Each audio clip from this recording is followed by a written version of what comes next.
शान ही समची शान या तत्वावर चालणाऱ्या जी अविरत इंटरनेट न्यूज मध्ये मी नीलम चौधरी आपले स्वागत करते। तर आता पाहू सविस्तर घडामोडी। आम्हालाही समाजाच्या प्रवाहात सामील करा, कर्णबधीर मुलींनी मांडल्या व्यथा।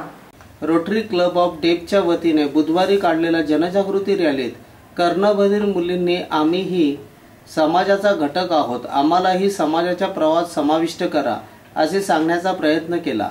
कर्णबधिरांना साथ द्या, मदतीचा हात द्या अशी व्यथा मांडून न थांबता या मुलांनी पर्यावरणाचाही विचार करीत झाडे लावा, झाडे जगवा, बेटी बचाव असा संदेशही या रॅलीतून दिला। या रॅलीत शाळेतील 300 विद्यार्थी, गजानन कोचिंग क्लासेसचे असे एकूण 300 कर्णबधीर विद्यार्थ्यांनी रॅलीत सहभाग घेतला। यावेळी शाळेतील विशेष शिक्षिका शुभांगी गायकर म्हणाल्या, या मुलांना समाजाच्या प्रवाहात नेण्यासाठी शाळेच्या वतीने पहिल्यांदा अशा प्रकारची रॅली काढण्यात आली आहे।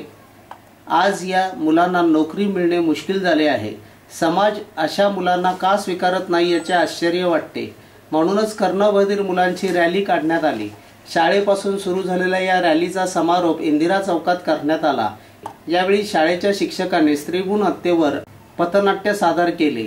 शाळेच्या शिक्षिका स्वरा सुप्रे, अनिता कोकाटे, शुभांगी गायकर, सुरेखा सातपुते यांच्यासह chairman Omprakash Doot, secretary Manohar Seth, Rotarian Manoj Patil, Parag Dharmadhikari, Ghanshyam Shirali, Nilesh Banage यांनी रॅली यशस्वी होण्यासाठी अथक प्रयत्न केले। मी Shubhangini Gaikar, Rotary school for डेफची विशेष शिक्षिका। आज आम्ही या ठिकाणी जागतिक कर्णबधीर दिनानिमित्त रॅलीचं आयोजन केलं आहे। रॅलीचा मुख्य उद्देश की आम्हाला समाजापर्यंत या मुलांना नेण्याचा आहे।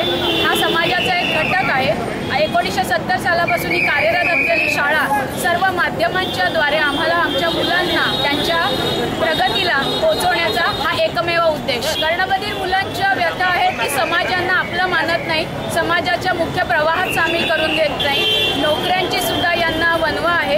या सगळ्या समस्या घेऊन आज आम्ही या ठिकाणी उपस्थित आहोत। तर याच बरोबर हे बातमीपत्र संपले। नमस्कार।